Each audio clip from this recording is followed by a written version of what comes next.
All right. Hello, everyone. Welcome to the Awaken to Happiness Now global series. Thank you so much for being here with us today. We are launching today. We were supposed to launch last week, but my guest was not feeling well, so we couldn't do her show then. We will reschedule, of course. So we are launching today. And if you are new to me, new to my show, new to my channel on YouTube, please do subscribe. You can take advantage of all the current shows, all the previous shows, all the shows that are coming up. It is my deepest wish, desire, and intention to bring to you these amazing speakers who are sharing their wisdom, their teachings, their experiences, their processes, etc., so that we can all thrive and so that we can all awaken to happiness now. And it is a very exciting time right now. It's a very powerful time, celestially, I'll say. And so, grab some water, grab a coffee, grab tea, whatever you like to drink, and join us today. And today, my dear friends, Hope Fitzgerald is here with a special guest, Gary Malkin. He's here for the first time, and we're going to be talking about moving into unity consciousness and by dealing with our unacknowledged grief. So we'll talk about that. Some of what we're going to talk about today is, how do I know if I'm grieving? Why is it important to acknowledge our grief? How does it hold us back? How can I release the grief? What does music have to do with it? What does the infinity wave have to do with it?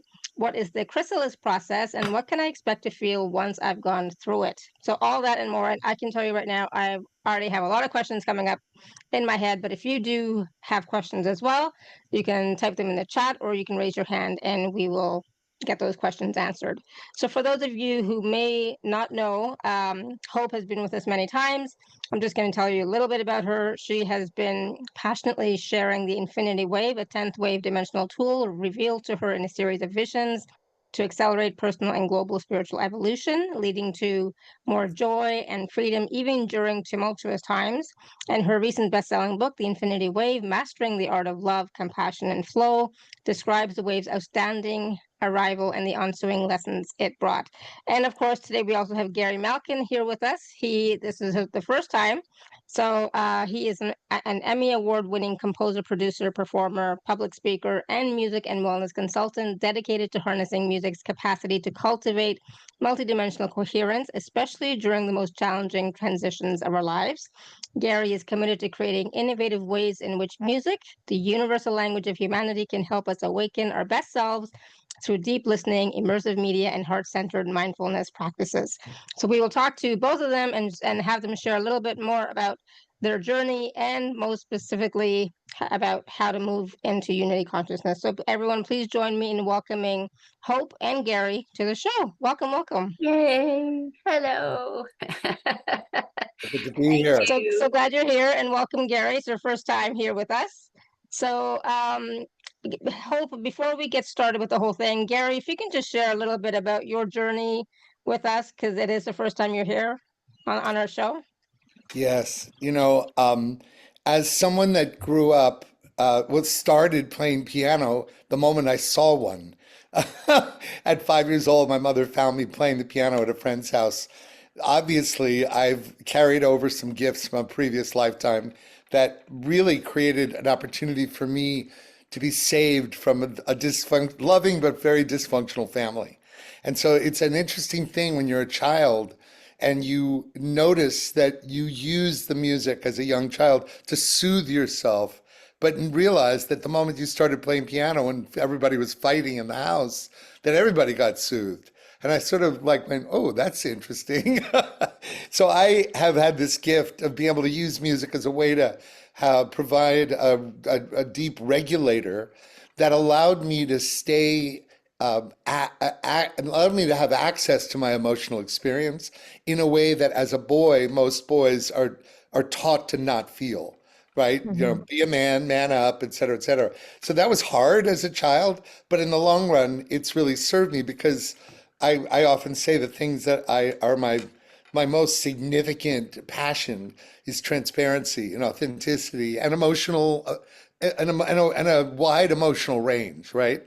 So, my friends would make fun of me when I was like in a moment and instantly I'd put some music on to make it like a film score moment. It's like, I feel a song coming on, it's always been a very dramatic experience for living in my consciousness because I love movies and I love those emotional experiences that amplify. And sometimes it gets a bit much for my friends, but I'm happy to say that music has really taught me how to live life through the lens of keeping my heart open.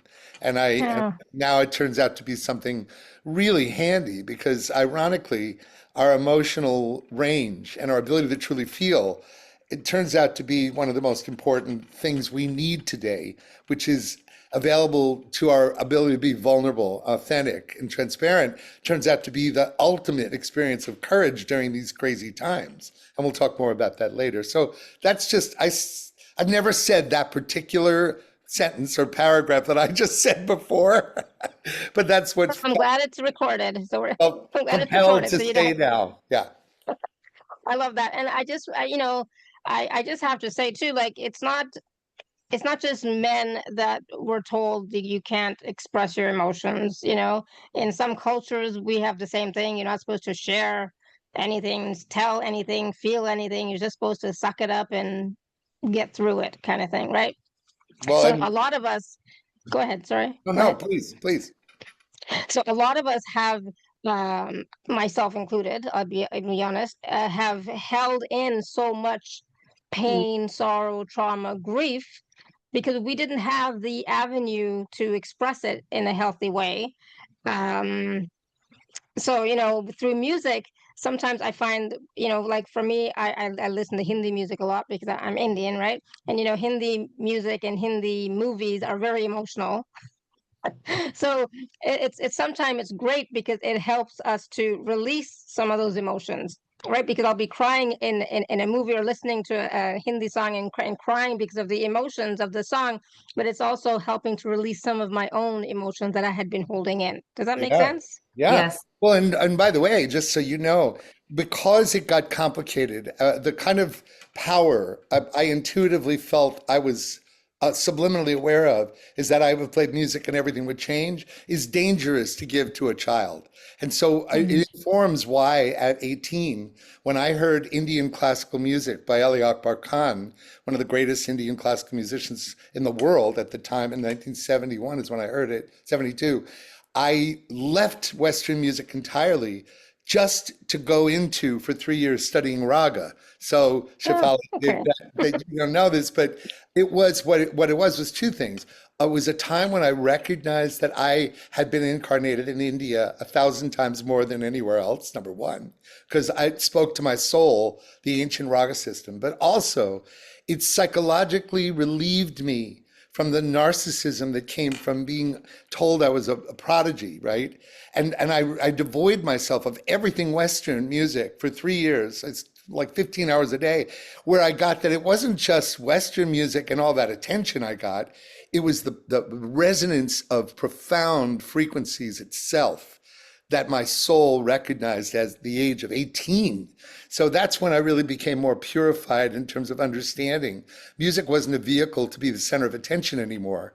It was a Right. vehicle to awaken and elevate my consciousness. And that is had a huge impact on my life at a very young age. So I want to honor your tradition by saying that I share Uh, that with you. Thank you. And it is all about frequency, right? And that's why I think sometimes it's so important for us to be conscious of and aware of what are we actually listening to, right? Because as we all know, it's all about energy, frequency, and vibration, and so we are being affected by everything around us. So if, like, sometimes we're going totally off tangent, but I'll come back in a second. But sometimes I will watch things, and it's like they're so violent and this and that. It's like, oh my god, it's like I just can't. It's like, what is this? And recently there was a really really good Hindi movie, but oh my god, the violence. I said, I absolutely cannot. I cannot. The suffering. I cannot watch things like that because it breaks my heart. For me, it's like when you're watching something or listening to something, it's such an experience. It's like, what's the word I'm looking for? It's not physical, but I feel it so strongly. It's as if I am experiencing what is happening. Yeah. And music plays a big part in that, right? So Well, I don't know. Shafali, I'm It's going to the just last thing I want to say because this is not off point at all. What you just described is why Hope and I are so in love with the processes we've created because it's all based on frequency, vibration, and resonance, right?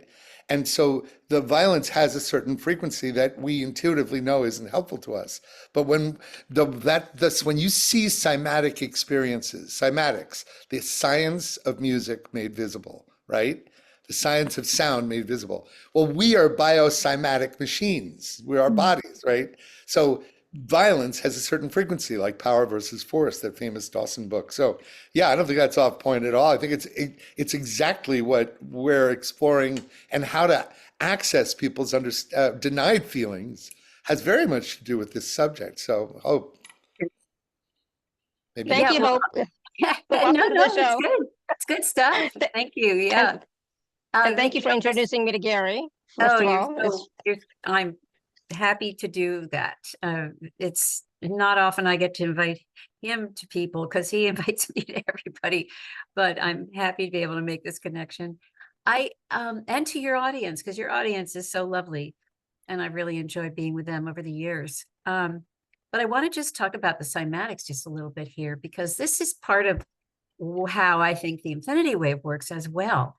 When we, everybody go and Google cymatics. I put it in the chat, how to spell it. And when you have a chance, Google it, and there are videos on it and all that kind of thing. The oldest one looks kind of grainy. It's black and white. And it shows a thin metal plate and some sand on top of it. And then you remember those penny whistles? Ooh, Yeah. those things. And as the penny whistle is going up the scale, you see the sand vibrating on the metal sheet in and out of coherence. So in chaos, and then it'll hit a whole note, and all of a sudden there's a geometry there, and it's perfect. It's absolutely perfect. And then it goes into chaos again, and then into a different geometry. And as it goes up the scale, the geometries get more and more elegant and more complex. I see this as a perfect way to think about our spiritual evolution, that we are constantly, and life in general is constantly going through chaotic and into coherence, and chaos and into coherence, but becoming more and more elegant and complex as we go. So take that idea and now think about the human body as being mostly water, right? And it's not just regular water, it's special water, but I'm not going to go down that road right now. But we're mostly water. So when we are watching or listening to something that is violent, or hasn't been created with positive intention, let's say, that water acts just like the penny whistle on the sand, and our cells vibrate to what that is. If somebody's yelling, our cells start vibrating, and pretty much if it's an angry sound, if it's an upsetting sound, if it's city sounds, our cells are in a chaotic state. As soon as we come home and we ring a chime, or we hum a tune, or listen to a beautiful piece of music like Gary's, something like that, our cells come into coherence. And it happens like that. It's so fast. That is the profound key to why music affects us so deeply, because we actually resonate immediately to it. So then we go, okay, so what do we want? Like you said, Shefali, what do we want to listen to? What do we want to feed our body? It's not just our eyes and our ears, it's the entire system. What do we want to feed it? And look, everybody wants to go and see one of those, I can't handle, I have too much empathy, and I think you do too, to handle any, Yeah. I have it's all real to me too. I can't handle it. But if we did get, see a movie that had some tension like that in it, then what can we do afterwards to put ourselves back? So think about that. There are remedies for this. Gary has so many pieces of beautiful music that will instantly plug you back in. So Well, I'm wondering, Shefali, I'm ready. If you make me co-host, I can play a 2.5 minute piece that will give you a direct experience of what we're talking about. Would you let me do that? Can I, or did I take you by surprise? Oh, I can make you co-host, no problem. Awesome. Hold on. Yep. Tremendous. Well, I'm going to share with you this concept that I developed called the transformance, and this particular one is one that Hope and I created. And again, the purpose of this is in this day and age, in order to live in this culture today, because we don't want to feel left out, we adhere our energies to the chaos of the soup we live in, right? And so what I've learned and what we've learned is in the workshops that Hope and I do, that the power of presence becomes an actual chosen practice that helps you put yourself into coherence in the way that Hope was talking about with cymatics. So that's what this is right here, is that if you can train your consciousness right now to listen with every part of our heart, body, mind, body, and soul, and use this 2.5 minutes, not just to create coherence in your own being, but imagine, since we're all interconnected as the unified field and indigenous people have said for time immemorial, we're actually practicing our ability to bond with the unified field and all the beings on this call, right? So our boundaries get a little fuzzy, and let's just practice our atoms, molecules, photons to feel the power of dropping into the present moment beyond anything we ever felt before. Something very casual and not important. Of course, it is very important, and I'm going to play something right now. And here it is.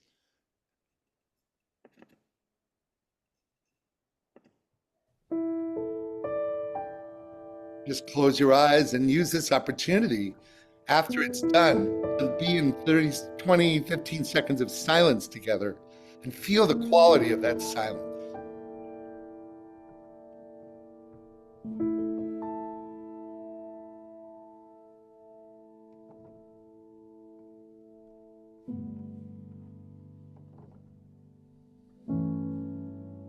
Oh dear.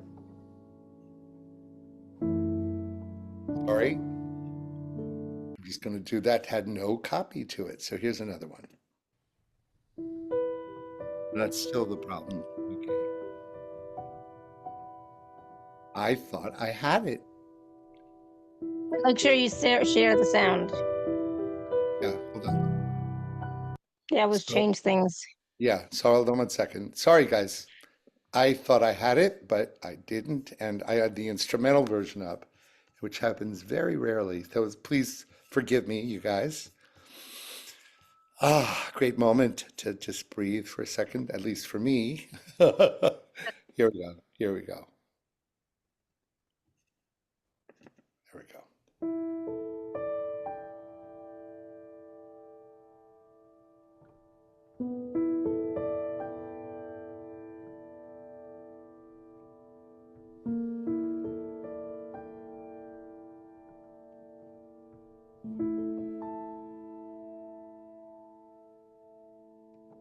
In this moment,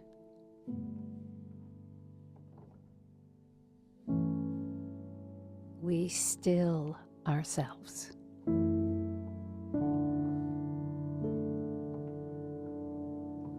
We let all cares and concerns drop away.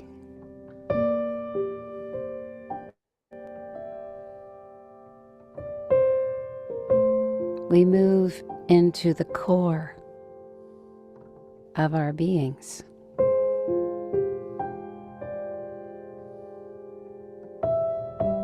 And rest.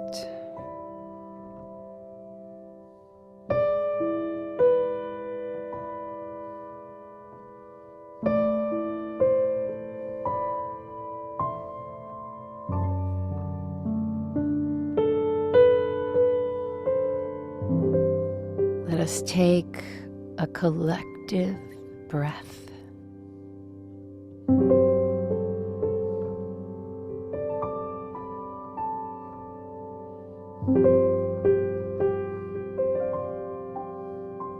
And a deep invoking of gratitude for this opportunity to gather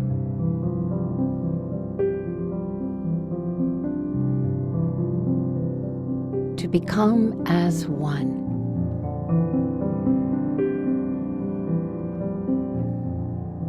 To connect our hearts, our minds, and all of ourselves.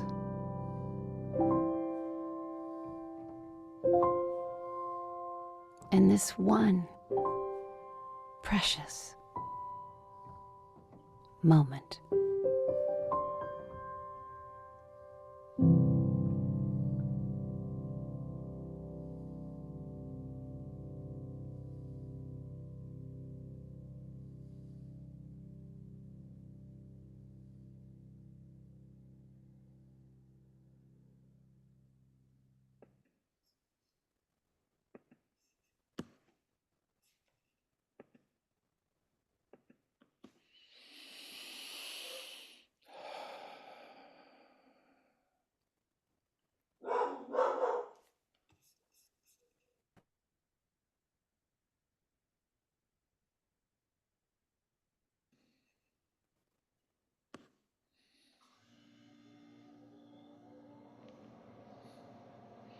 Thank you so much.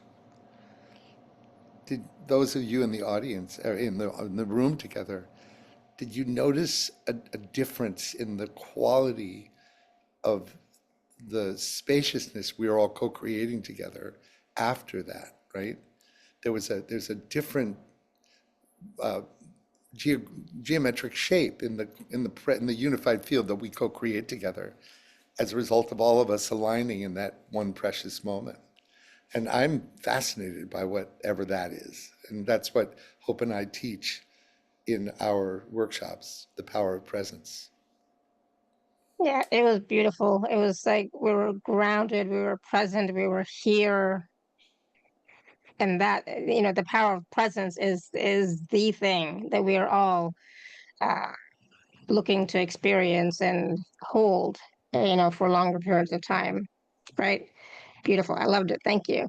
Thank you for letting me share. And it brought us all together into one field, one space, one moment.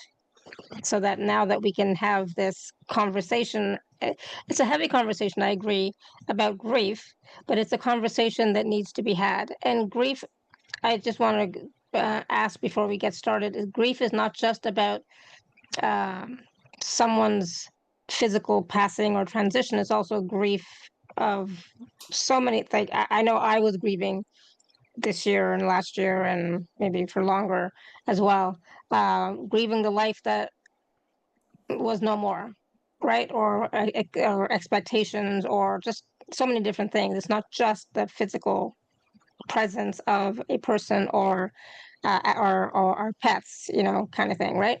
Right. Right. Go for it, Hope. Yeah. There's when we've done these workshops, so let me tell you a little bit about the two areas that Gary and I have investigated and created workshops for. One is called Graceful Passages and is addressing this grief. That's the one we're going to be doing this coming weekend, which we'll talk about in a minute. But it sprang from, or the original idea came from Gary and Michael Still and Doris Stillwater's seminal piece called Graceful Passages that came out in 2001, I think it was, and was a collection of these wisdom keepers of the time, like Elizabeth Kubler-Ross and Thich Nhat Hanh and Marianne Williams, like a lot of people who you would recognize. And they went into studio and talked about what would be this, what would you say if you were thinking you were going to die? What would you say to your loved ones? And Gary then took almost an hour, 2 hours of conversation and boiled them down to these nuggets that are so powerful. And then he composed music specifically for the person and the message. Now, I'm going to refer back to what we just heard. Gary and I sat down in a studio. I'm in a sound booth. He's in the other room with a piano. We had headsets on, and we did that piece in one take, and it was not scripted. He didn't have the music ready. I didn't know what I was going to say, and it just happened. And that's because Gary has this incredible sensitivity that he was talking about at the beginning. And it's almost like we got on the same wavelength together. So in that way, he got on the wavelength of these different speakers, these different wisdom keepers, and created music that set a tone that opens you up. So I came across this material in 2001 after my mother had died, and I didn't know who, because my minister at the time just gave me a bootleg copy. It just said graceful passages on it, nothing else. And I sat down and listened to it, and it absolutely undid me, but in the best way possible, because any remnants that were left from grieving my mom, or the life we had, or I mean, so many things. It's a multi-layered cake, right? It came. I was able to process it. I listened to the whole thing front to end, and it was a journey. It was absolutely beautiful. And at the end, I felt a humanity that I hadn't felt in a long time, because it'd been held in. I'd been coping. I'd been handling everything. I'd been going to the hospital. I'd been sleeping overnight there. I've been doing all the things. And I hadn't caught up with myself emotionally. And it allowed me to do that. So many years later, Gary and I meet, we become very close, and we find out that we both have this keen interest in, in these topics, in death and dying, in grief, and how to move through grief. And we vowed to create work together. So that is what the Graceful Passages Workshop does. It is a 4-step process that meets people where they are in their grief to start off with. And, we don't feel safe. Tina wrote, people are afraid if I open the can on my grief, it's going to overwhelm me. I'm not going to survive. That's what we're holding, most of us, all the time. We don't acknowledge it. And undoing it, where's a safe place for us to do that? I'm not going to walk down the street and open up my can. I'm not going to go to the Thanksgiving table and open up my can. I mean, where are you going to go? Who can you trust that with? How can you pursue this? It's not that easy. So, and not only not that easy, but we're big fans of Francis Weller, the book that he wrote. We're big fans of everything he does. The Wild Edge of Sorrow, and a new book he just came out with, is that he studied cultures around the world, and he recognized that it's not so easy because we weren't designed to do it alone.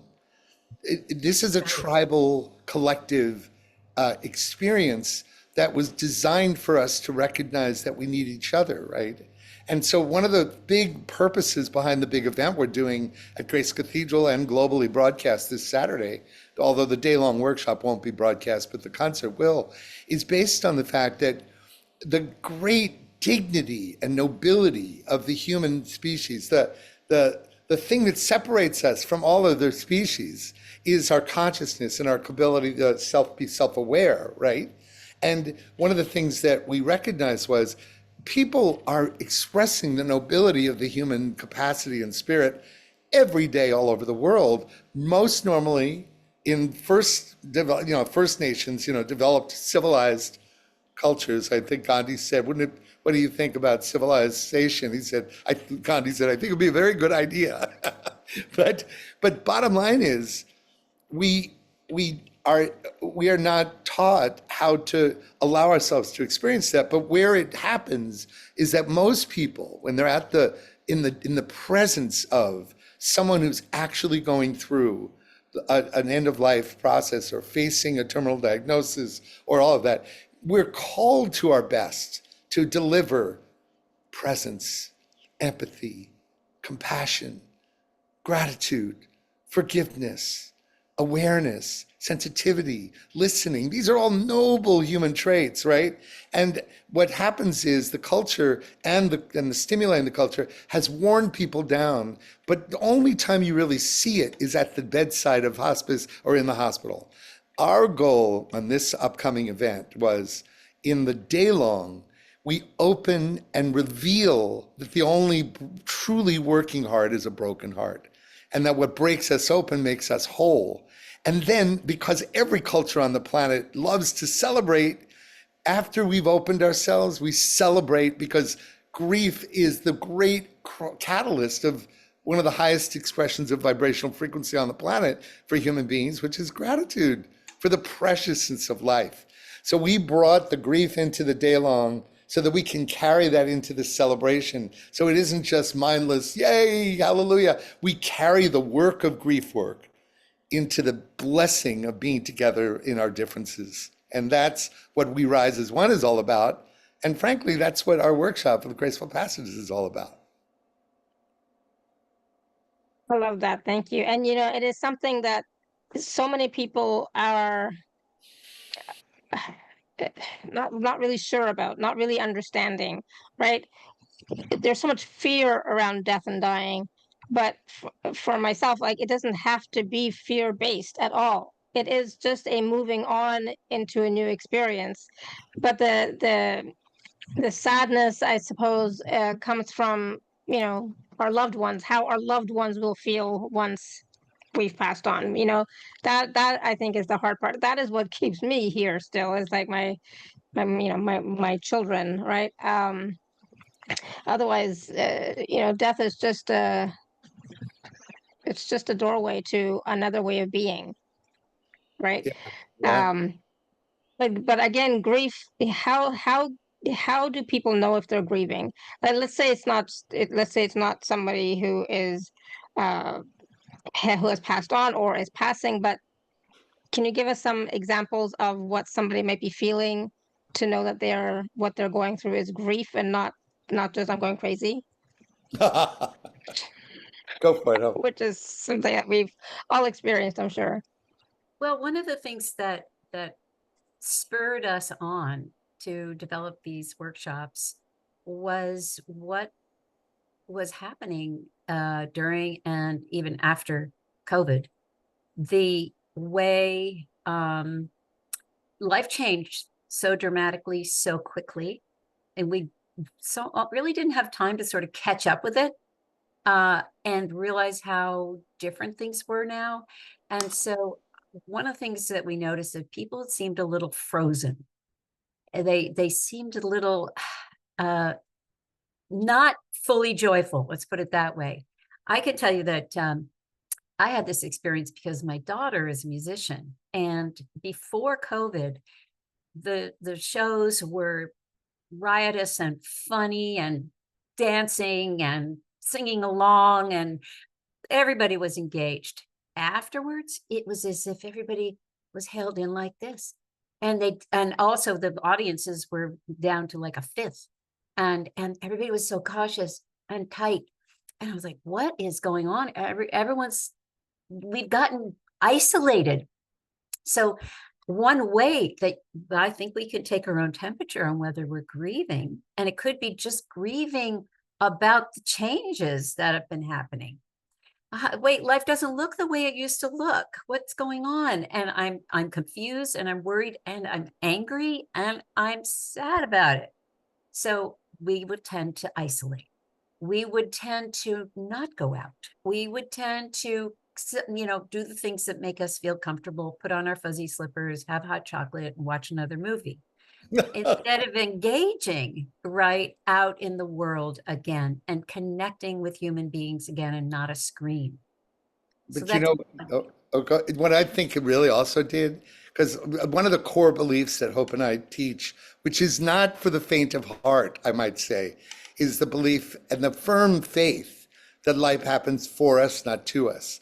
Now that way of living is not for sissies. Trust me, because some of the things that have happened to me in the last few years were really a test of that. I was planning to move to Asheville, and I arrived the day before the hurricane. My whole Wisdom of the World website was hacked. I've had a lot of serious losses. And so when you really are in the middle of something like that and you have to practice life happens for you, not to you, it's not easy, right? But one of the great gifts that happened from what Hope has just said is it actually brought out in the open the degree to which I believe the greatest epidemic that is existing on this planet is the belief in the illusion of our separateness and our aloneness.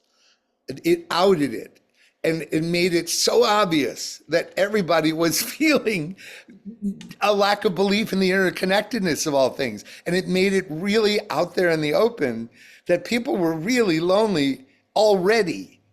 It just made it worse or more obvious. You know what I mean, Hope?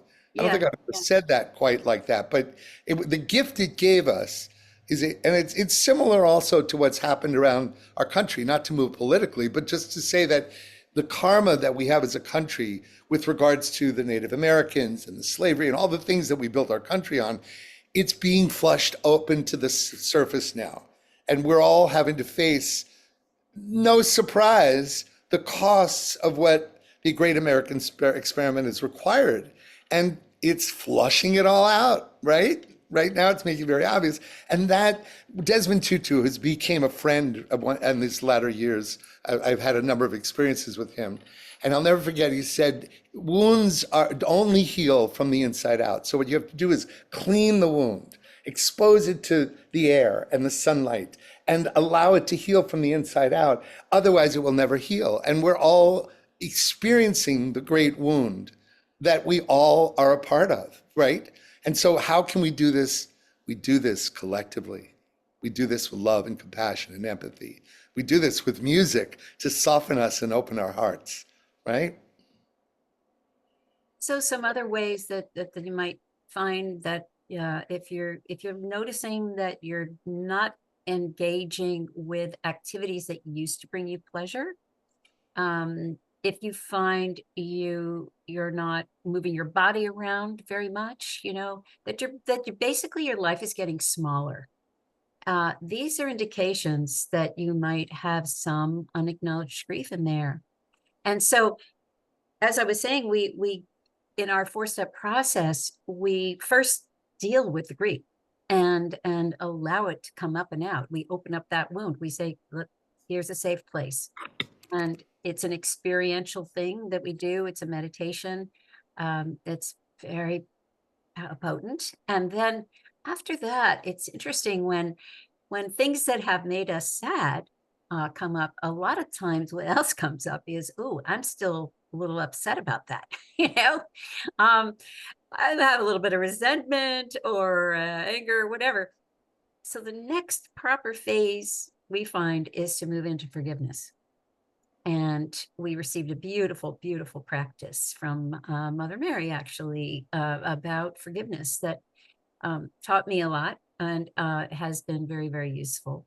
And then after we've moved through that, now everybody is very vulnerable, very unburdened, and kind of ultra sensitized. And so we move into the third phase, which is this tiptoeing into facing the mystery, facing the awe of the fact that we are not going to be here forever. That what if we could really contemplate and even embrace that leave taking of our own? And how would it feel to come back into ourselves after taking an excursion out? And it's that kind of thing where it's not a near-death experience, but it's the closest thing we can get to it that doesn't feel, that feels comfortable. Let's put it that way. Hope, before you finish with the fourth module, can I just interject one thing around the third? Please. A big discovery for me, and for those of you who are born into Jewish families, and I know that Jewish families don't have the monopoly on victim archetype, right? So I don't have the self-absorption to think that we own that. But what I noticed and I heard is that the state of the tendency to slip into, why is this happening to me? Why me? You know, the famous thing my mother, I would say, oy vey, oy vey. It's a Jewish trait of victim, a particular brand of victimhood, right? Well, what I discovered, in the same way that cancer cannot exist in oxygen-rich environments,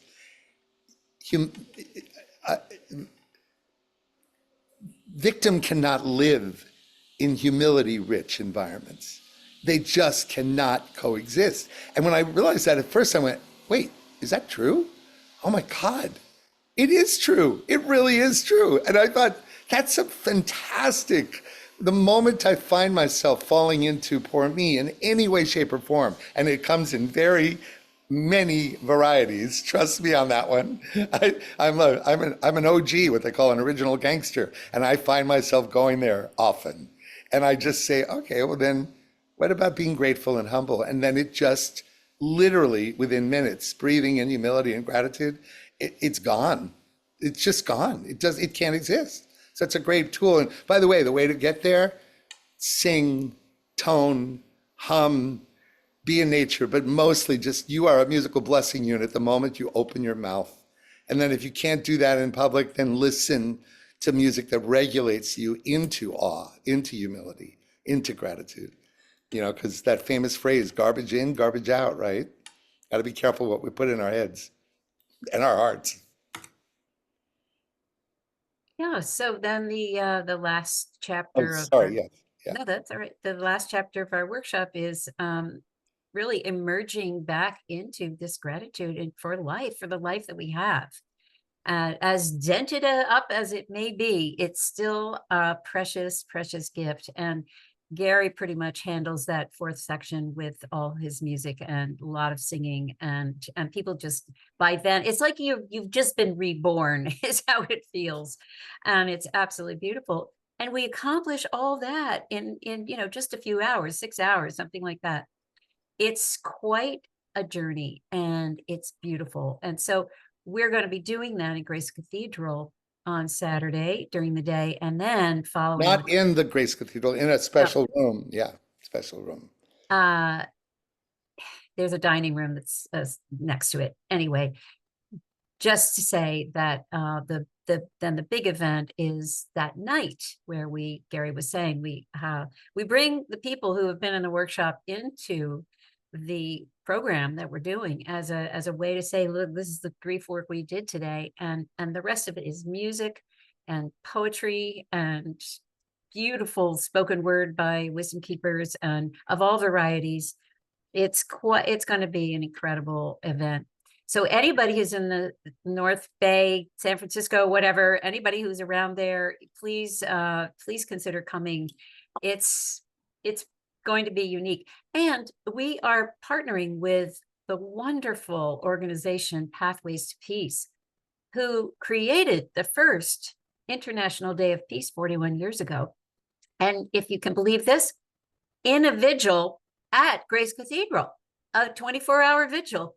So that we're coming home with this beautiful organization, and it's a fundraiser for them. They are now international, and now thousands of people around the world celebrate. Billions, actually. Millions of people around the world celebrate. Billions. Millions. So Billions. it's grown and it's beautiful. And the link I put in for the hubcast is the broadcasting mechanism. So if you're not in San Francisco and you want to watch, that's the way to do it. And that is global. And that is also going to be reaching millions of people. So this is something we do together. This kind of, and as we know, you said at the beginning, Shefali, that we're vibrationally connected. Now, we just went through a little process. We are vibrationally connected. So anybody who tunes in and celebrates the journey of peacemaking and grief and how those things relate and unity consciousness, we need everybody. We need everybody's beings. So please consider hopping on board the We Rise as One train. It's going to be a really great ride. Beautiful. So that's this Saturday, and we'll put the link again in the chat in a minute as well. And the important thing too is right now, well, always, but right now especially, we all need more peace in our lives, more peace in our heart. And peace, you receive or experience peace when you are able to be still and present in the moment. You cannot find peace in your head. You cannot find peace when you're thinking a million things, right? It is in that stillness and quiet and being in your heart space that you can access peace, because it's always available for us. Like everything is available for us, but are you choosing to access and receive peace, or are you choosing to stay in stress, for example, or other things? Our mind is very strong, right? And our mind can sometimes take us on different tangents and totally different stories and different pathways, but it's about the soul is always calling us back to peace, calling us back to our heart, right? And grief, I think, is how can I say this politically correctly? um it is real for sure, but I find that it sabotages our peace. It should probably, forgive me, but it It can, can. right? And Yes. that's partly what we talk about is that the looping stories we tell about it do that sabotaging. Forgive me for interrupting, Yes. No, but no, no, absolutely. Yeah, it's and it's those gotten a looping bad, stories. yeah, and it's gotten a bad rap. But what we talk about is that it's much more when we can turn the loop into a spiral of evolution. It avoids that looping thing, right? So forgive me for mentioning that as you were speaking. Go ahead. No, and so the thing about grief is, though, you have to acknowledge it, like we've been talking about. You have to recognize it, that you are actually grieving something, and it's okay to grieve something, right? Not feel guilty or bad about grieving something. It's just that acknowledgement alone is the first step, right? But then Yeah. it's about how can you turn that grief or release that grief and come back to peace and wholeness. How can we It's an feel it? experience, right? Yeah. Yeah. And by the way, Tina, I just want to acknowledge in the chat, Tina wrote something that is so profound that I actually instantly said save chat because Hope, we should include with Tina's permission some of the wisdom that comes from Tina because she wrote, "Our tears are holy water. What if I told you your tears don't just release pain, they can literally rewrite timelines?" And it's just if you go to the chat and the thread, it's beautiful, Tina, what Mm, you shared because I couldn't agree with you more. And yeah. this the blessing of tears becomes a way that when somebody says, "Oh, I'm so sorry, I'm crying," it's like, sorry, you're blessing us with your tears, with the safety. And I just want to say one other thing. Hope, you've been saying this for years that, and when we get to the fourth section, Gary kind of takes it away and the gratitude, blah, blah, blah. But I have, and this is live news right now, guys. I'm saying something I've never said before to Hope, which is the the access that Hope has been given as a gift for the other realms, for the other beings, for the beings that come through her, is so profound that her capacity with the infinity wave and all the other access she has creates a field in which the gratitude can be experienced. And so one of the great gifts that Hope has given me is that for most of my life, I felt afraid of that what I used to perceive as existential emptiness called the field. And what I learned as a result of being and working and co-creating with Hope is that the field that she actually holds and creates is that beautiful field that is the unlimited fullness of the art of the possible, the art of unlimited possibility. And so that gratitude that Hope says, you Gary, you take it away, it wouldn't happen without the incredible spaciousness she holds for that to occur for everyone in the room and in the space. And I just really want to acknowledge you, Hope, because Mm, you are one of the most open and humble and kind uh, people of service I've ever met in my life. And I don't think that gratitude would ever happen without that. So I just want to give credit where credit is due. oh, thank you. Thank you very much. Yeah, beautiful. It works out. We work together very well. Absolutely. And this work about acknowledging grief, releasing the grief, going through the process, the 4-step process, etc., and getting to that state of gratitude and the gratitude for life itself, right? And knowing that everything that is happening for you, not to you, not against you, right? It's all happening for me. It's all happening for you to come back home to you. Yeah. That's what it's about.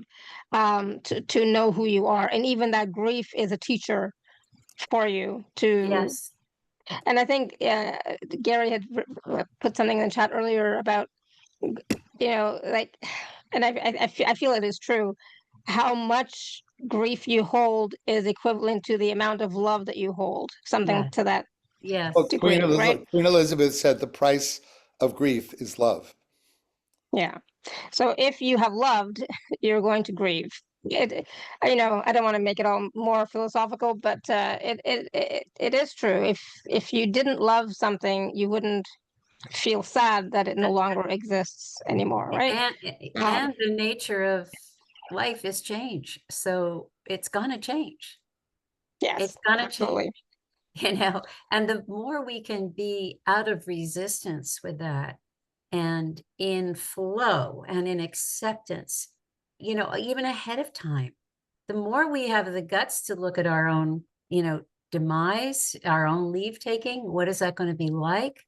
And how can I incorporate that into my daily life in a way that makes my life more precious, more impactful? It's healthy. Stephen Levine wrote a beautiful book about it called A Year to Live. And he practiced this every single day, and it made his life so much richer. And I read the book and immediately started trying to do the same thing. But, this is not for sissies. We don't have a lot of people holding our hands down this road. And that's what Gary and I want to do and are doing. And because it's healthy for us to do it, and other cultures do it. The Buddhists say, we die every night and we are born every morning, and that's just the rhythm of it. And that's mature, right? That's like, yes, Yeah. exactly. I may I say one other thing is that wouldn't it be amazing if all it took to awaken you to the very doorway of where the resistance lies to feel your grief is as simple as slowing down? And I actually have an example of something I want to play for a minute. Oh no, this is not it. Hold on. Here it is. So what we're doing here is we're taking one of those improvisations that I did with another wisdom keeper, taking out the words. And now, in the absence of the words, there's more spaciousness than you'll ever find in most music on the planet today. Because most people are afraid of the spaciousness. Why? Because the spaciousness awakens to your innate wholeness. And everybody's so addicted to looking out for stimulation outside of themselves that when you slow things down, I just want you to notice, Hope tells me to stop talking every time the music comes in. So I'm going to stop for a minute.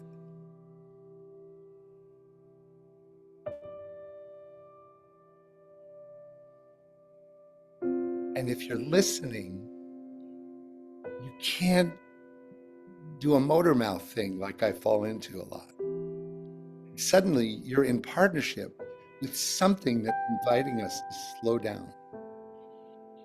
And if you're carrying grief that has not been expressed, it's a phenomenally efficient way to get in touch with the feeling that hasn't been felt. Suddenly, it becomes like an obstruction that wants to be felt. You can't even want to be afraid of anymore.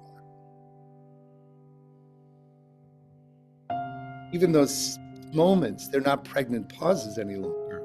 They're invitations into listening to inside of yourself. And that's what we do in our workshop is we perfume the air with a remembrance of the existential beauty of being itself.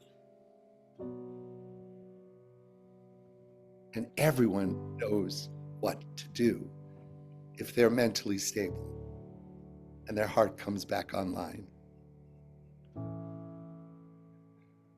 Shefali, what do you think about that experience? Of wouldn't it be amazing if it was as simple as just slowing down and resting into our wholeness? I'm just curious what you think about that. Absolutely. And that is what it's about. It is about coming back to that stillness, that power, that presence within you, and just being instead of and not even trying to feel it, just being it and resting in that space and experiencing that. It's what we all need on a regular basis. For me, it's a spiritual practice. It's about coming home to you, being with you, but being you as well as it's kind of like being source, being you, all together wrapped into one, and just having that experience and knowing that you're much more than your thoughts, feelings, emotions, stories, blah blah blah. You're Exactly. that spaciousness. That is who and what you are at your core. It's so powerful. So thank you. This has been such an interesting conversation. We've gone all over the place and talked about so many different things. And I admit, at the beginning, I was a little wary. It's like, oh, grief. Oh, I don't want to talk about grief because my grief is going to come up. Like, oh, there's still stuff there. It's like, I don't know. But, it's, don't be afraid of letting it come up, right? Well, Don't be afraid of welcome the fear to be met. It's an opportunity to meet a part of yourself that wants to be experienced. Yeah. The truth is that we will carry it, at the same time that we carry the beauty. So it's not like we clean it all out and it's gone forever. The main thing is to have it not be our driver, an unknown driver. That is the main thing. And so that's why we do what we do. And I want to just show you this little person behind me. This is our logo for Gary and my website, which is u-awake.com. I put the link in the chat. And that's where we have our graceful workshops and also our resilience workshop, which is called You Awake, Mastering the Art of Flow. And we do them online occasionally. And we do them in person. So, if you want to sign up. Well, no, Hope, tell them what the offer is. I think this is a perfect time for that. Oh, okay. I'm gonna share my screen. Shefali's going to do that. Oh, okay. All right. I'm gonna get it started. So Gary and Hope do have an offer for us today, and it is the Graceful Passages Immersive 8-Week Integration Series. On this page, it's just a brief outline of what is on their page, but I'm going to let them share a little bit about what the 8-week online journey is about. Well, do you mind scrolling, Shefali? Okay, so this is kind of an immersive with the Graceful Passages workshop. So if somebody has already taken the workshop, this is a great follow-up. If somebody hasn't taken the workshop, this is a great way to experience it. So we're going to, first, like I mentioned before, we're going to be working with the grief and acknowledging it and giving. One of the things that Gary and I both feel very strongly is people don't change because of an idea so much. People change because they've had an experience. And that experience is so profound that they can't twist it around, somehow deny it. And so what we do in all our modules is offer a profound experience. So that's what we are doing here. We're talking about the grief that we've mentioned today and giving an experience of that. And then the Absolutely. next one. Mm-hmm. So the follow-up, what we do is Gary and I are present every other week. And then our third partner, Jonathan, takes the in-between weeks, and he will be guiding people to take even further steps, doing some journaling. And as you see here, some intention setting, so that we're going on this 8-week trip in a way together, and we're marking the stages of it. Because how you go in, and we'll have a little and the Q&A beforehand and a Q&A afterwards, where you can actually measure how you're feeling before and after the 8 weeks. We think there's going to be a big transformation if it's anything like what our other workshops have been. This is the first time, by the way, that we've offered this. So Shefali, that's the second time you are the first person to get a new offering. That's Awesome. yeah, because I love Thank you. you. All right, then in the module 3, we're talking about gratitude and how it can be a bridge between sorrow and joy. This kind of is mixing up some of the concepts that we've talked about today, but it does seem very pertinent that after we've dealt with grief, that we move into that gratitude state, so that we get used to doing that, so that, you know, it's not something we have to conjure every time. It's like quickly snap into when we're feeling that grief and we processed it. Okay, now let's, like Gary was saying, you know, move into humility, you move into gratitude, and all of a sudden everything changes. And in the 4th week, that's a Jonathan section, and he You will. mean the 7th and 8th weeks? Oh 'cause yeah, module right. 4. Sorry, week 7th and 8th. Sorry. This is an opportunity to. Well, actually, we'll all be there on the last class, and this is a beautiful opportunity to weave it all together and have a little graduation. And it's, you know, it's hard to give you all the specifics because some of things I like to keep as a kind of a secret until we do it. Because I like the element of surprise. It's when we're in, most of us, we've all been taught, right? We've all been conditioned to know things. Do you Yep. know your ABCs? Do you know your numbers? You know, we've all been conditioned from a very young age that if you know things, you'll do better. But in this world, it's not about that. It's about going in with a don't know mind, with a curious mind. When something is so busy being known, it's like having a closet that's absolutely packed and nothing else can get in. So if we can open that up, take a few things out of the closet so there's room for new information and surprises, then there's an opportunity to have an experience that might be life-changing.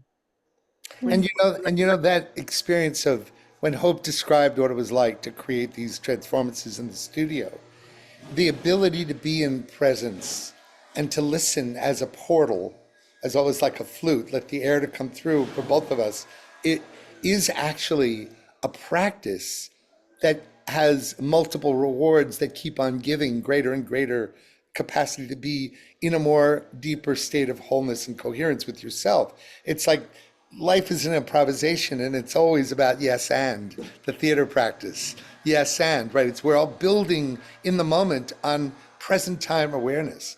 And so one of our goals at the end of this 8 weeks is going to be that we actually will have a harder time creating conditions for what they would call a waxy buildup of unaddressed grief. You know, because when you start to feel like, you know, when you eat something that isn't going to agree with you, if you eat it over and over again, invariably you'll stop becoming sensitive to the effect it has on your body because it's become more like the norm, right? But if suddenly you're eating really cleanly and then all of a sudden you eat something that isn't good for you or that doesn't agree with you, you notice it right away and you don't really like it, right? It's similar in terms of presence and thought and consciousness, so that you actually become responsive in real time with your loved ones, with yourself, with your work, that becomes more present with the gift of the now. And that is a phenomenal way to live life that we're aspiring to every day. Absolutely. That is exactly what we're aspiring to every day. So I just want to say, so Hope and Gary's package is for 162.50, but you have to use this code Shefali 2025. So when you click on this link, any of the links on this page, for example, you're going to come here and it's normally 325, right? So you have to, when you add to cart, make sure you put in that code Shefali 2025. And again, there's more information here about all of the modules and all of the, there's more here at the bottom that I didn't, everything on the page, what you will learn, the course content. There's just so much more information here, but just remember you have to put Shefali 2025, okay, in order to access the 50% off code. Okay, does that make sense? Hopefully, yes. Mhm. And we love to see you, love to have you join us. And tell your friends, what's really cool? When you actually can join together with a loved one or a family member or a child, a son, a daughter, a grandchild, it's so cool what happens. You build a culture that creates an environment in which people become more vulnerable and authentic. And that's magical. That's so exciting. So please don't be shy in saying, I brought my daughter with me because maybe we could actually have deeper levels of vulnerability together. And that's such a blessing. So don't think that it's something you have to do on your own. It's great to bring someone you love into the or Oh, that you yeah. absolutely. I love that. And the thing is, what happens then, it shows the younger generation or other people in your family or friends that if you're willing to be vulnerable, that it's safe for them to also be vulnerable, because people still have that fear that it's not safe for them to be vulnerable. But when you're doing it together with a group of people and somebody that then you know that you also have permission to be vulnerable and it's safe to do so. I think that is so important for a lot of people right now, is that they don't feel safe to be vulnerable or to express themselves or whatever it happens to be. And I think that's what Tina just put in the chat as well. She was just even just being afraid to feel the grief because it could be so overwhelming. But I know from experience, um, even though you think, your mind thinks it's going to be too much, I can't handle it, it never is. There is also an element of grace that comes in when you're willing to be vulnerable and let go, that it's like you're held in that moment. So it's never truly going to overtake you, but that's how it feels beforehand. I get it. I totally understand that. Um, Shefali, you've made a move, at least to me, and since we began, where there's suddenly this fearlessness and this beautiful, articulate quality around what we're talking about. Where in the beginning you were kind of like, oh, I'm not sure about this. And I just love hearing you talk about it because it's great. Fabulous. so thank you. I could talk for hours on these types of subjects. Yeah, this is, Well, I think you do, right? That's what you do. I do, exactly. I have a lot of experience in different things, so it's like, yeah, grief is definitely one of those pieces for me.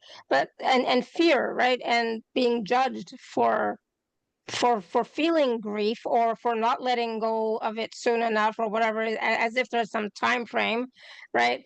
All that stuff is unfortunately in the collective, right? And so sometimes we pick up on that, or we have that fear and we're projecting on ourselves, that that's what people will think, but it's really we're judging ourselves, right? Yeah. And Right. so what I've come to realize is every time I think somebody else is thinking this about me, it's like, oh no, it's me. It's me. I'm thinking this about myself. I'm judging myself. I'm doing this to myself. Right. So it's like, okay, calm down. So But the thing is, oh, sorry, go ahead. yeah, go ahead. No, No, no, no, please. go ahead. Well, I have something to share that's very present right now, and in the interest of walking my talk, I want to share that because I had a relationship with my older brother who was facing a life and death circumstance, very precarious.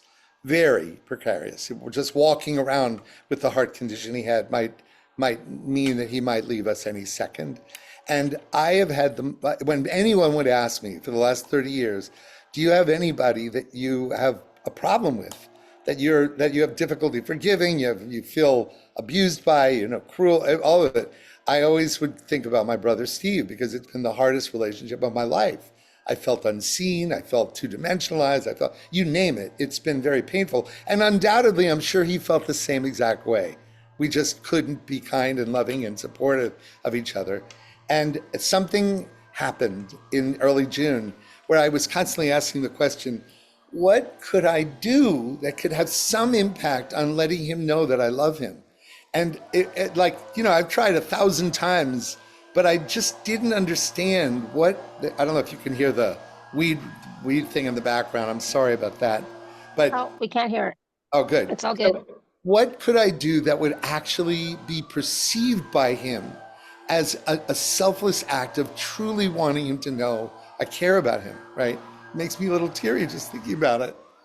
And finally, after years and years of trying to figure out, again, how can I get into his skin and understand what he really would experience as love rather than what I think, what I would experience, which is takes real selflessness is to like, how do you get out of your own needs and not project them onto them, but really like, and finally, bullseye. I got a home run and I brought him to a conference where people loved up on him. And in the last 3 months, we've had finally this healing between each other where we love each other and treat each other with incredible love and kindness and respect in a way that I would have said in May, it was impossible. It was just, I give up, And I just want to say this because everyone has someone in their lives for whom they think it'll just never heal. The only way I'm going to have to feel this is if I shut down and not be honest, right? Well, I'm happy to report that we're in a beautiful place for the first time in 30 years. And now I'm faced with the possibility of him leaving this earth. And what a bitch, man.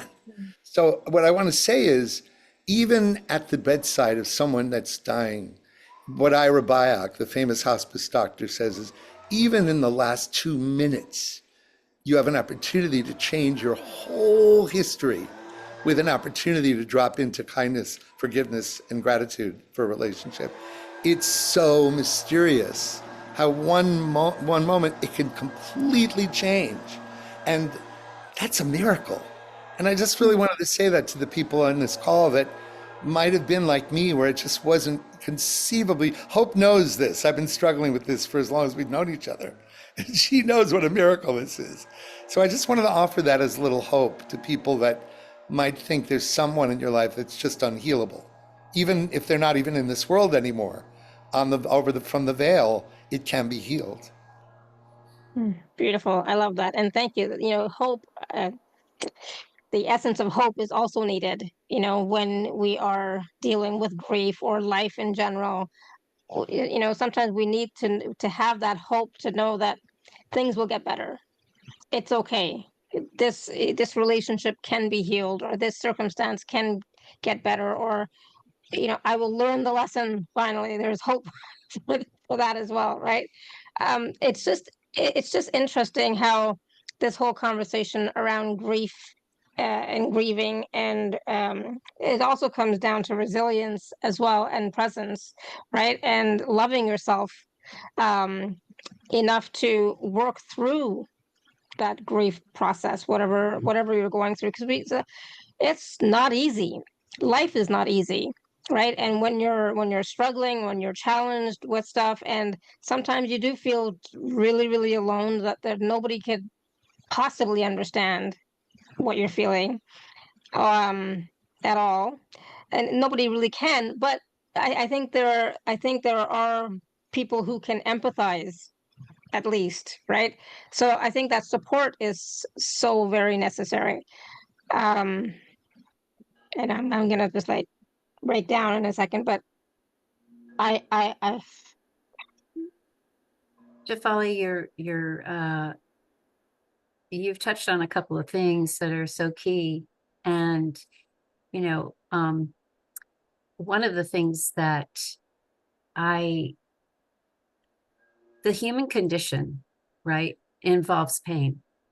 It's what we come here to grow. We come here to grow. And most of us don't grow. We're sitting around having chocolate bonbons and, yeah, like if life is good all the time, why change, right? Why do that? well, that is true. And so I think when we accept that the pain is part of life, and what would be the purpose of it is to go through the knothole that you've just been talking about.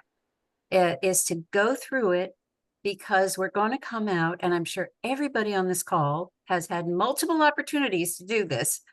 You go through it and you come out different. You come out a little wiser, a little more humble, and a little more appreciative of the things that you can rely on that are good. And we go through that over and over and over again, so that it takes courage to do that. It takes courage to deal with your grief and to not let it just fester in the bottom of your tank somewhere, right? Because the grief is telling us something. The grief is a portal. It's an opening. It's an opportunity to this expansion, to this growth. And we come in with nothing except our soul. We leave with nothing but our soul. So what's the point of it all? To polish that soul, to get it, to give it more facets. Every time we go through one of these difficulties, these grief-laden difficulties, we have this opportunity to polish a little more.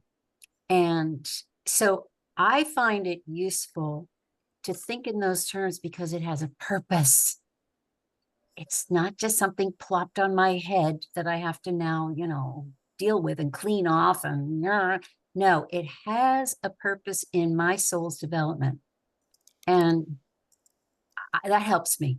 That helps me keep going, So Yeah, absolutely. I love that. And that is the key for in my understanding as well. Everything is here to serve you in your growth, in your expansion and consciousness. Even the grief and all the horrible experiences that sometimes we've had, it's all there to bring you back to your soul, your core essence. And I hope that this platform has been able to support people in some way, to help them in some way of course it has. Are you come back to kidding? themselves. 39 seasons. Yeah, I think perhaps it has helped. Yes, I hope so. That's my wish. And I know that your program that you're sharing with us today, and this whole conversation, it's so relevant. And I'm like, oh gosh, why didn't I think of this? There's no way I could have. It's not my tool belt. It's not my toolbox, right? But it's like, it's so needed. And I think it can be so helpful for people, especially when they're feeling stuck. And sometimes they're like, I don't know why I'm still stuck. Well, it's because of that unacknowledged, unprocessed, unreleased grief. Yeah. Right. And there's no judgment there. No. But it's a fact. That's what it can be. And then just for me, I'm just thinking about, it's like, once that is released, and once you come, it's kind of like you're in the darkness and you come out into the light. Yeah. Shefali, I'm so, Hope has spoken very highly of you. That's why she keeps on coming back. And now I understand why. Your commitment and your ability to create great conversations is really beautiful. And I just want to acknowledge, thank you so much for having us. But, one of the things that Hope and I have been saying, and I've really been inspired by Hope's way of articulating it, is, all of us want to feel passionate around our purpose for being here, right? But none of us really understand that the greatest unexpressed, unacknowledged thief of our passion and purpose is the very accumulation of unaddressed grief. And it hides in a lot of hidden places. And because honestly, when you're passionate and purposeful around why you came here, and you find it could be your grandchild, it could be your dog. It doesn't have to be some grand way to save the world. It could be something that inflames you with joy and passion and gratitude. Joseph Campbell said that the most important thing in life is to feel your aliveness, not because that's the root to our holy access to spirit, right? So what we're realizing is that this malaise that's happening in America today, where everybody in the world, really, with the hostile aggression on a kind of a World War II scale, who of you have ever thought that we'd see buildings destroyed like Gaza and Ukraine in our day after all we went through in the 20th century? But it's this very scenario that needs us to be the shiny beacons we are. It's irresponsible not to uncover what purpose and passion we actually do feel at this time. We need it. And how am I doing on that one, Hope? You've been the one that's been carrying that message more than both of us. So you're doing great, Gary. Yeah, I thought that was great. Thank you. So any last words of wisdom? I don't want, because it's like this again, like I said, this is such a powerful program. It's something people we all have some form of grief that we're holding on to, that's unacknowledged, that has not been released, that I think can help us to transform our present and our future and help our soul in its evolution of consciousness as well. So any other last words of wisdom for us before we go today? No, I don't think so. I think we've said everything that, for me, I've said everything I want to say. Well, I'll share something that has to do with when I became a nomad. After my mother died at almost 100 years old, I started to realize that I was looking at the news from the perspective of an addict that needed a disgust fix every day in order to feel something. And rather than feel what I was really feeling, I wanted to feel something to be pissed off about, right?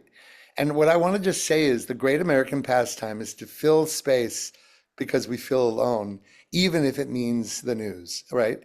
But if you can just recognize that we are impacted by everything that we take in, and if you can be almost like the only unconditional loving parent you'll ever have is inside of you.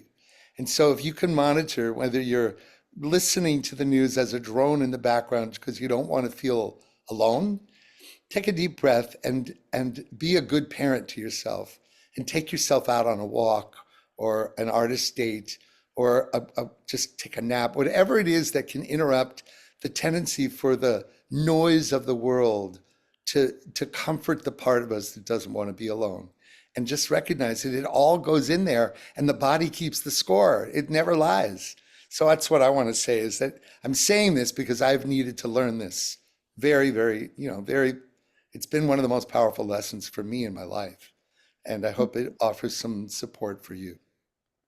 Oh, beautiful. No, thank you. And you've both shared so much wisdom, and it's been so wonderful listening to you, Gary, and meeting you this, for the first time. And I just feel like this was such a wonderful co-creation um, for all of us to feel safe as we're talking about grief, because even as we're not talking about our individual grief experiences, I know that our grief for all of us is coming up, right? It's coming up in our energy fields, it's coming up in our minds. Some of the stories are coming up, and you know, as that's coming up, I'm just going to invite everyone to allow to be present with it and know that it's okay. You're safe. You're okay.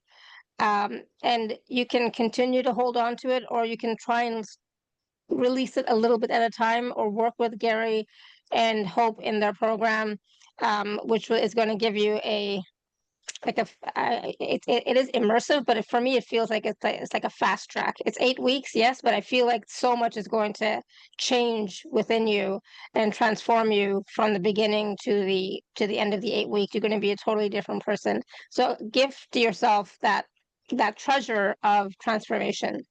Oh, I like that. The treasure of transformation. Yeah, maybe we'll use that. Maybe you can use it. Tell us if you Use it. don't. Go ahead and use it. Right. But it's so helpful. And right now I think, like, there's so many of us who are going through different things and stuff is coming up. And maybe this is one program that can help you to finally shift what has been going on, or help you to release and come back home to you. Um, yeah, this was I just love this, and please do check out again the special offer package that Gary and Hope shared, as well as the Rise as One thing that's happening on Saturday. You Yeah. want to talk about that again one more time?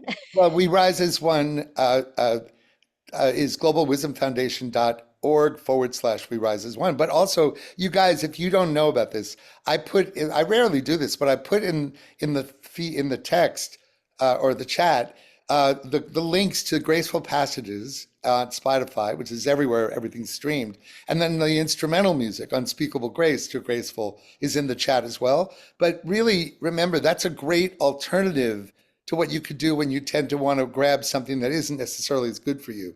And please, I invite you to check it out and share it with your friends. But that's to the event. It is globally streamed. And so please go to that website. I'll put it in again just so you have it. Global, I think it's there. Yeah, I'll just put it in again. And Yeah. and we're excited because we think this is going to be something that we're going to invite mayors and other movers and shakers in other cities and communities actually consider putting it in their, inviting us to do something like that in their town. So if you know anyone that you'd like to be a hosting community for a conversation about it and have something like this in your city, by all means, let us know. Yeah. Awesome. Wonderful. Thank you. No, this has been great. Again, everyone, please go back and watch and listen. I'm going to have the recordings out in a little while. Go back and watch and listen.